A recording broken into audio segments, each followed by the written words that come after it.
Quero te convidar a se colocar de pé uma vez mais, abrir no livro do profeta Jeremias, capítulo 29. Quero também dar uma saudação especial para o meu irmão Vinícius e sua família. Dá um oi. Quem lembra do Vinícius, trompetista da Big Band, que nos alegrou estar aqui hoje com a sua família? Sempre bem-vindos. Que Deus vos abençoe. Estamos ansiosos para ouvi-los de novo, em breve.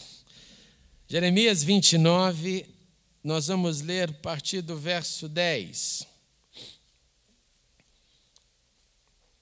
Diz assim o texto: assim diz o Senhor: quando se completarem os 70 anos da Babilônia, eu cumprirei a minha promessa em favor de vocês, de trazê-los de volta para este lugar.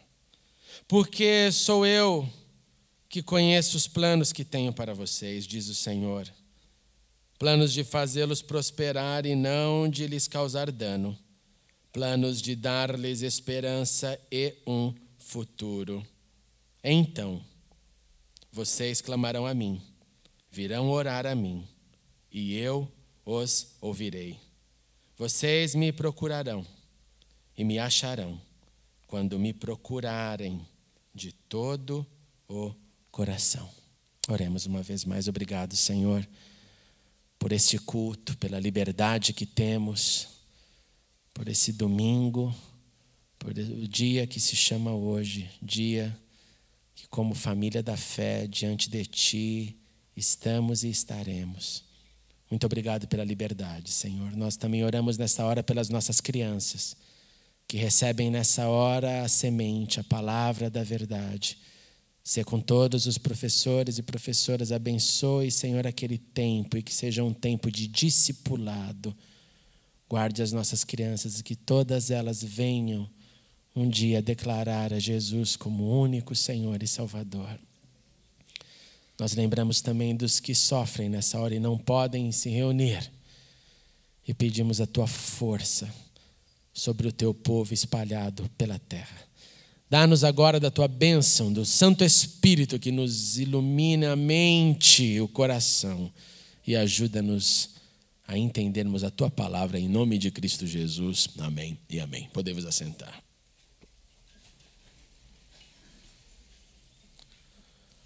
O Evangelho, como costumamos dizer, em relação à palavra de Deus, que nós recebemos, é um evangelho que para cada um tem um tipo de interpretação, porque cada um de nós recebeu de uma forma. Se você perguntar para mim qual foi o evangelho, a palavra de Deus que você recebeu, eu posso te dizer em 3 pontos, de uma maneira bem clara, o que ficou dentro de mim, o que permanece dentro de mim.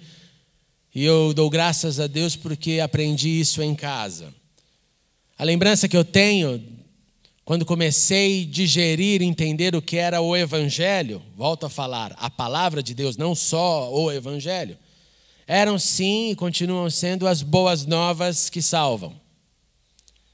O Evangelho, a palavra de Deus, as boas notícias, não somente salva, mas também transforma. E o Evangelho, a palavra de Deus, não somente salva como transforma, mas também me fortalece e te fortalece a enfrentar as aflições do dia a dia. Então, eu resumo em salvação, em transformação e em fortalecimento. Guarda essas palavras no coração. Salvação, transformação e fortalecimento. E aí vem a primeira pergunta, que foi uma pergunta que eu lembro um dia, muitos anos atrás, eu era um adolescente, estava na Praça da Sé, um pregador estava lá pregando, gritando, dizendo que todo mundo estava naquela praça endemoniado. Se você não aceitar Jesus, o demônio não vai sair do seu corpo. E era uma gritaria danada, e eu parei ali para ver, eu estava um pouco adiantado, fiquei assistindo aquela cena. Tinha horas que eu estava morrendo de vontade de dar risada, mas achava não posso sorrir, né? Porque afinal é um cara com uma Bíblia na mão. E aquela tensão foi aumentando. Veio um rapaz do meu lado, muito bonito, arrumado, de gravata. E ele se encostou em mim e disse: você entende o que ele está falando? Eu falei: um pouco. Eu falei: você pode me responder uma coisa? Eu falei: fala. Ele falou: salvar do quê? Eu não faço mal para ninguém. Olha, eu sou um pai de família, cuido da minha esposa, dos meus filhos, eu sou trabalhador, viu? Tenho carteira assinada, eu pago meus impostos. Então, que história é essa? Salvar do quê? E eu lembro ali, naquela minha adolescência, eu fiquei assim, olha, como que eu falo para ele? Perceber que ele tinha muito mais educação do que eu. Falei: agora eu estou enrascado.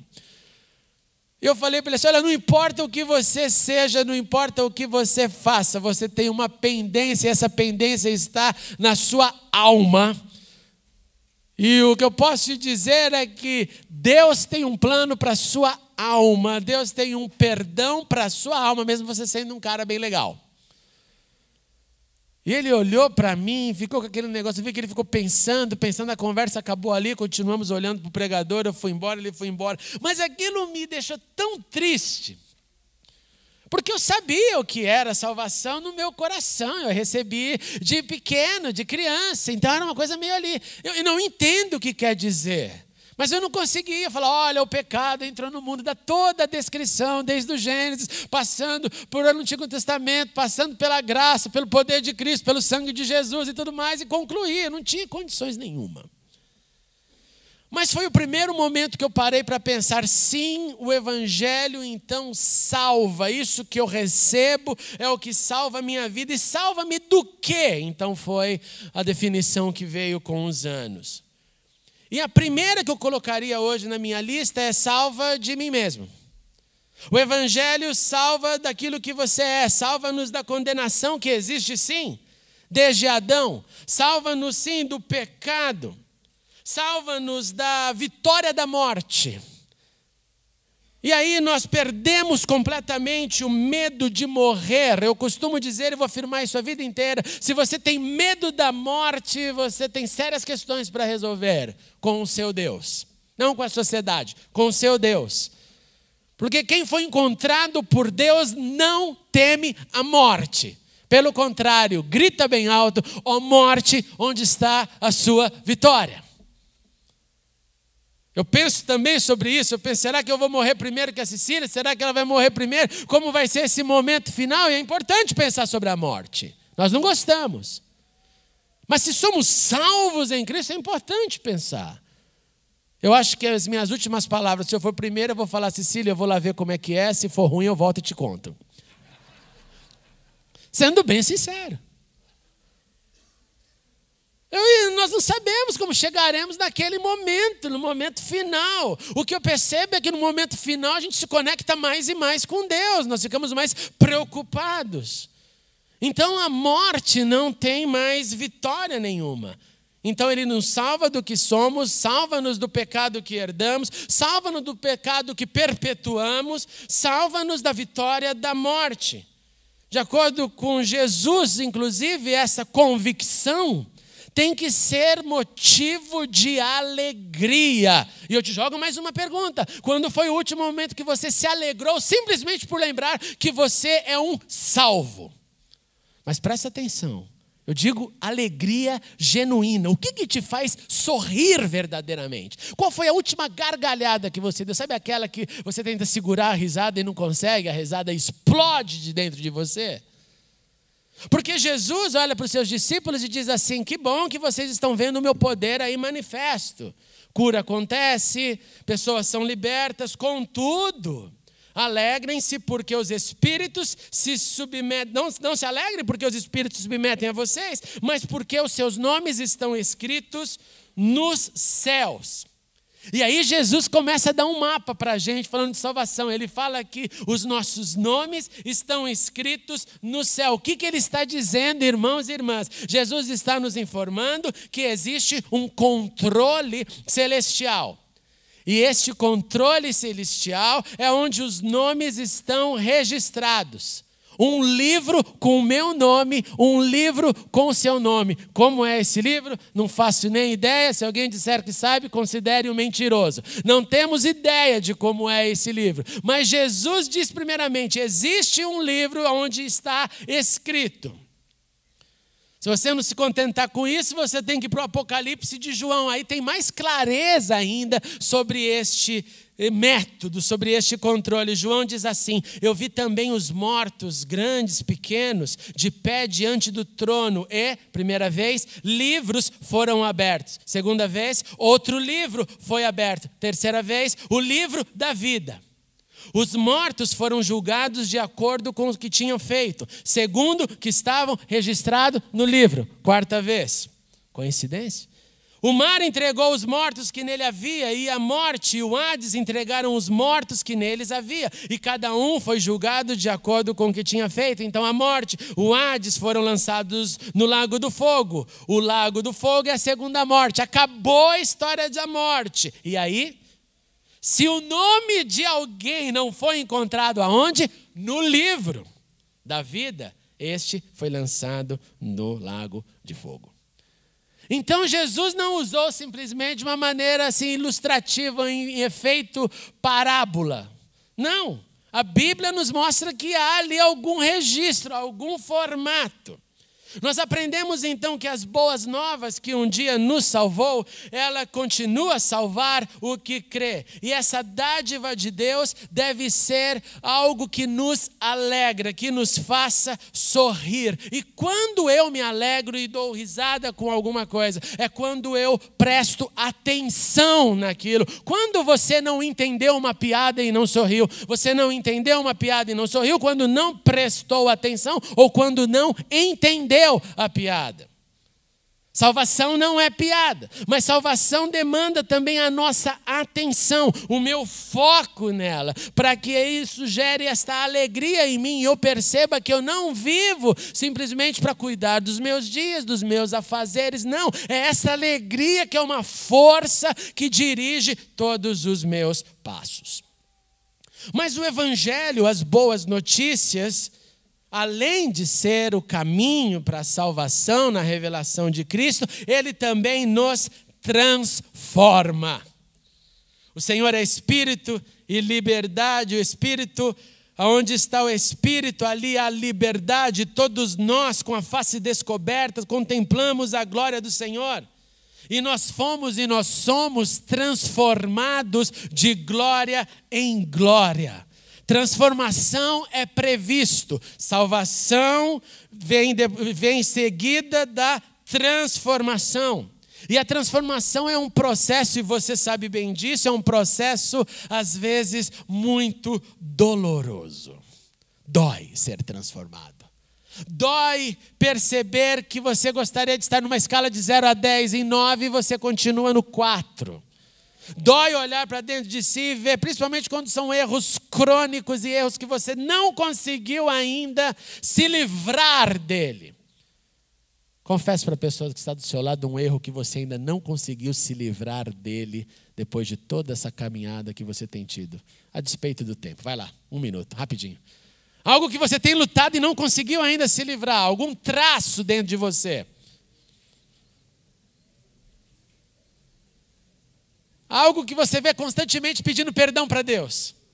Marido, se você tiver dificuldade, pergunte para sua esposa. Ela vai ter uma lista para te dar. Não tenha dúvida. Você ficou muito espiritual nessa hora, pergunte para ela. Pense em umzinho pelo menos.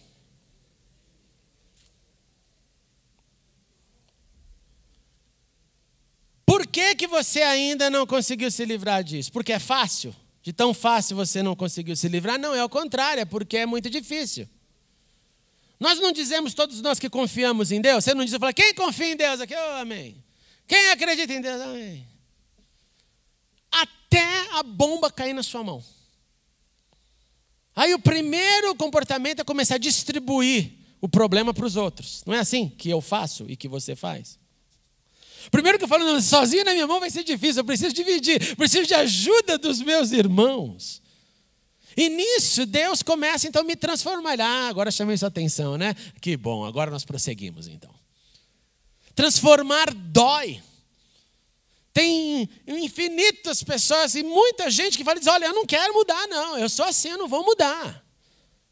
Mas todo aquele que diz, eu quero mudar, eu quero ser transformado, uau, é uma escola que não tem fim. Nós estávamos estudando hoje na classe de batismo. Não tem fim, ninguém se gradua. Você não fala, eu sou pós-graduado em transformação, minha vida está super legal agora, que bom. Não. Você vai ficando cada vez mais velho, cada vez mais maduro e percebe o quanto mais tem que ser transformado. Sim, o evangelho que nós recebemos, o evangelho que eu recebi, ele continua afirmando, ele é poder de Deus para a salvação de todo aquele que nele crê. Sim, as boas notícias que nós cremos e experimentamos têm nos transformado a cada dia, com dor ou sem dor. O evangelho que nos salva e nos transforma tem mais uma característica, ele também nos fortalece para enfrentar as aflições do mundo. Ele nos dá novos caminhos, ele nos dá novos exemplos. Nós olhamos para Jesus e percebemos como lidar com uma situação. É aquilo que eu carrego no meu coração todas as vezes que eu encontro uma dificuldade, eu tento parar e dizer para mim mesmo, como deve ter sido a cruz de Cristo. Porque daí os problemas parecem ficar menores. Quando eu me vejo nesse sentimento de, Senhor, o Senhor não está fazendo a sua parte, então nós temos que conversar, eu estou ficando um pouco revoltadinho aqui, eu paro e falo como deve ter sido para Deus enviar seu filho e falar, vai e faz aquilo que você fez, faz aquilo, enfrente aquela morte, aquele sofrimento sendo justo. Aí eu paro e falo, eu não tenho direito. Eu não tenho direito de dizer, Senhor, faz conforme eu quero. Faz conforme eu determino. E aí o Senhor nos fortalece, e aí nós começamos, ao invés de ser bloqueados pelas muralhas, nós começamos a transpor as muralhas. Ao invés de travar, nós achamos um outro caminho, e nesse caminho é o fruto da mão de Deus, é o fruto do cuidado de Deus que mandou, vai por aqui. Mas o vai por aqui também às vezes é muito dolorido. E quando acaba uma aflição, aí você fala, venci, o Senhor me deu vitória, passou esse temporal. Você mal acabou o refrão da música com Cristo no barco, vai tudo bem, aí vem um outro temporal. E o Senhor está lá mais uma vez para salvar, para transformar e para nos fortalecer no caminho. Logo, irmãos e irmãs, se o evangelho que nós cremos aponta para essas três coisas, para a salvação, para a transformação e para nos fortalecer, nós podemos concluir algo muito forte. É isso que eu quero que você saia daqui com isso muito fixo e firmado no seu coração. Se o evangelho salva, se o evangelho transforma, se o evangelho fortalece, eu posso concluir que o evangelho adiciona, que o evangelho multiplica.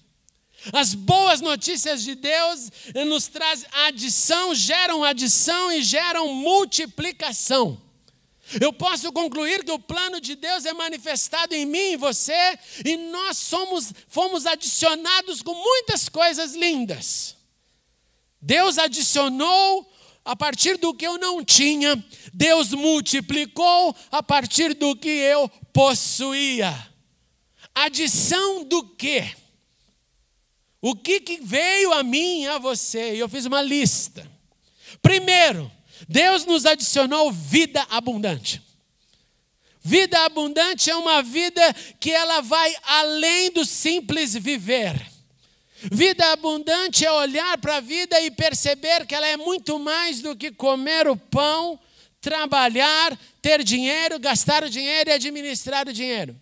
Vida abundante também inclui isso. Também inclui esses momentos. Mas vida abundante é uma plenitude maior que me faz viver de uma maneira plena. Deus nos adicionou vida abundante. Também nos adicionou uma vida abundante e uma vida abundante com significado. Não dá para viver mais depois de Cristo, depois do Evangelho, simplesmente pensando no meu reino, porque eu sou parte de um reino que não é meu. Eu sou parte de um reino que é dele. E aí eu ganho esse significado do reino dele. Ele me adicionou significado. Irmão e irmã, qual é o seu significado de vida? Para que você vive? Por que você vive? E o que você faz com a vida que você tem?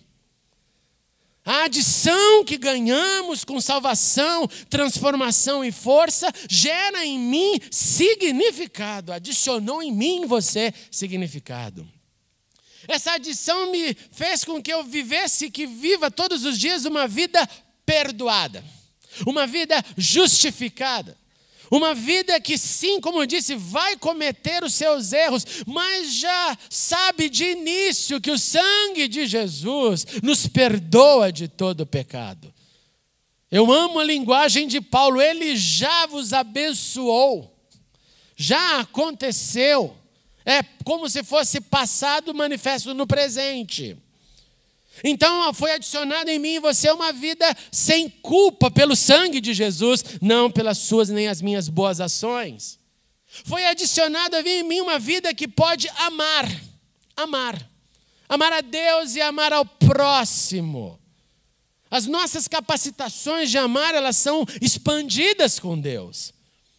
Porque senão nós simplesmente diríamos, olha, a minha forma de amar é uma forma que não demonstra.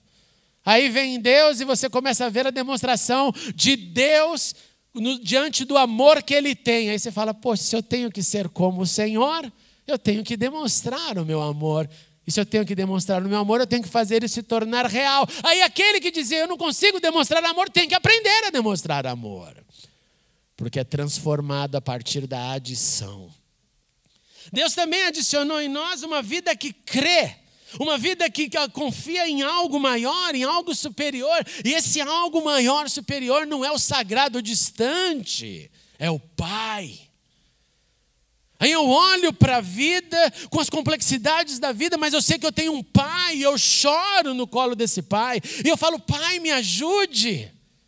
Quando eu estou em apuros, eu chamo Deus ou de Pai ou de Senhor dos Exércitos. Se é emocional, é Pai. Se é manifestação de poder, é Senhor dos Exércitos. Aí eu paro e falo, eu estou tentando lembrar eu mesmo, né? Que Ele é meu Pai. Estou tentando lembrar eu mesmo que Ele é Senhor de todas as forças. Senhor dos Exércitos. Ele me adicionou isso. Eu não estou jogado no mundo. Eu tenho um Pai. Pai, me ajude, o negócio está feio. Ou Pai, que gostoso, o negócio está legal. Ele adicionou em mim, em você, esperança. E esperança que espera. E esperança que espera mesmo quando esperar é difícil. Esperar é fácil? Tem alguém aqui que ama esperar? Eu amo esperar. Esperar é maravilhoso. É horrível esperar. Você ora e nada acontece, você ora, nada acontece, você ora, nada acontece, você ora, nada acontece, você está lá orando. Aí você invoca a Bíblia inteira, fulano esperou 20 anos, ciclano 25 anos. A gente vai invocando, mas esperar é chato pra caramba. Essa é uma conversa para ter no céu, mas Senhor, não te podia minimizar um pouquinho não, aquele dia lá. E aí o Senhor respondeu no último segundo, Senhor. Não dava para dar antes, eu já vi orações dessas. Senhor, é porque eu quero ser organizado diante de Ti, então dê agora.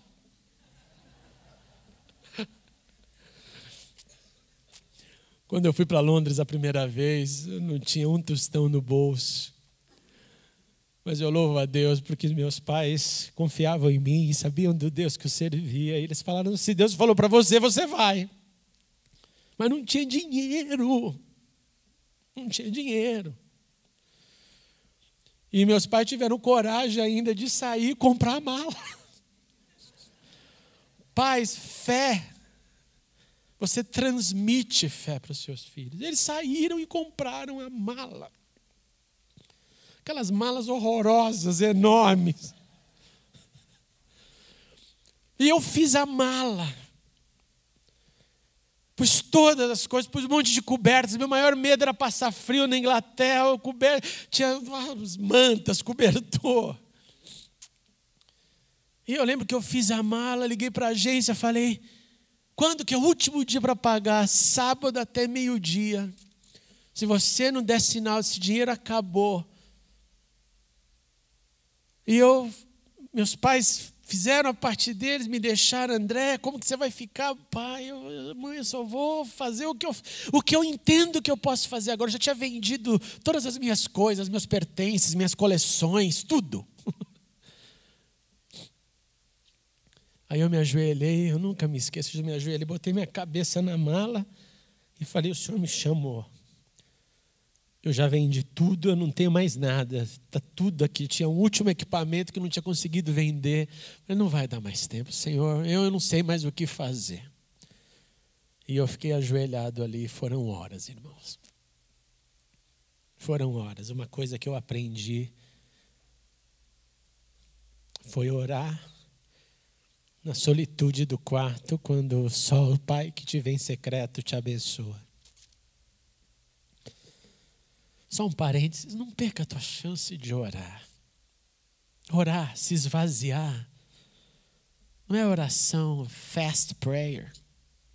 Sabe? Senhor, acabou. É ficar lá e falar, eu não sei nem o que te dizer, Senhor, mas eu vou ficar aqui quietinho. E deixar o Senhor falar comigo. Eu vou deixar o Senhor nutrir o meu coração, porque muitas vezes nós não sabemos o que falar, não é verdade? Culto de oração, quantas vezes eu sinto isso? Eu falo, as pessoas querem orar, mas elas não sabem nem o que falar para Deus. 5 minutos, acabou o repertório. E eu estou lá com a cabeça lá na mala, daqui a pouco o telefone toca, e eu deu vontade de levantar, eu dei um pulo, peguei o telefone, e um irmão meu, ele falou assim, negócio seguinte, você já vendeu aquele equipamento lá? Eu falei, não. Ele falou, eu vou te pagar mais do que ele deve, porque o Senhor falou que esse dinheiro que eu tenho não é meu e que eu não posso parar a obra de Deus. Compre a sua passagem e vá. Aí eu caí de joelho de novo e fiquei mais meia hora chorando. Falei, obrigado, Senhor. Obrigado porque o Senhor responde. Então, Deus adicionou em mim e em você condição de crer, condição de esperar. Não é uma fé morta, não é uma fé etérea, que tudo está em uma outra dimensão. Não, se manifesta na minha vida. Mas por experiência, infelizmente, eu tenho que te dizer, parece que acontece sempre depois do segundo tempo, depois dos pênaltis. É o jogador que volta para o campo. Deus nos adiciona também paz. Deus adiciona paz e no meio à guerra o nosso coração repousa em paz. O nosso coração vê a situação, analisa o problema, mas de uma forma sobrenatural sente paz. Vê que o problema não se resolveu, mas sentimos paz. Vê que tem dias que as notícias são piores. Estava parecendo que melhorava, mas piorou ainda mais. Mas vem uma paz. E eu acho que nessa hora o inferno inteiro se levanta para destruir essa paz. Porque um homem sem paz não consegue fazer mais nada a não ser tocado, chocado, desequilibrado pela ausência de paz. Deus nos adicionou e nos adiciona paz para nós olharmos para a vida com equilíbrio. Além disso, Ele adicionou muitas coisas e Ele multiplicou outras. Porque você poderia não ter vida e ganhou vida abundante. Você não tinha significado, ganhou significado. Você não tinha perdão e ganhou perdão. Você não sabia amar e aprendeu a amar. Você não cria e começou a crer. Você não tinha esperança e era impaciente e mesmo forçado está desaprendendo a ser paciente. Tinha ausência de paz, mas agora a paz veio. Deus adicionou. Não tínhamos. Mas Ele também multiplica e multiplica todos os dias. E aqui eu quero trazer na sua mente aquela palavra linda de Paulo aos Gálatas, quando ele fala sobre as obras da carne. E em paralelo ele fala sobre um singular que se desdobra em 9. Ele fala sobre o singular do fruto do Espírito, que é a apoteose da multiplicação. O fruto do Espírito não deveria ser deveria ser são. Mas o fruto do Espírito, falado como para mim é um dos grandes sinais da multiplicação que Deus faz. O fruto do Espírito, essa multiplicação de Deus em mim, multiplica me fazendo amar mais. Eu aprendi a amar de uma forma e Deus vai fazendo com que o meu amor cresça. Você já não sente o seu amor crescer, o seu amor não cresce com o passar dos anos. Alguém me disse ontem numa conversa, depois que eu tive meus filhos, o meu amor por crianças ficou muito maior, mesmo aqueles que não são meus filhos. Eu olho para a criança de uma maneira diferente, porque aquilo sensibilizou meu coração. Antes eram as crianças, agora não, é uma criança. É diferente. Nós aprendemos a amar mais, então nós fomos multiplicados na nossa capacidade de amar. Nós também somos multiplicados nesse outro fruto do Espírito, que é a alegria. E é uma alegria que não é só fruto do dia bom, é uma alegria que vem como resultado do Senhor.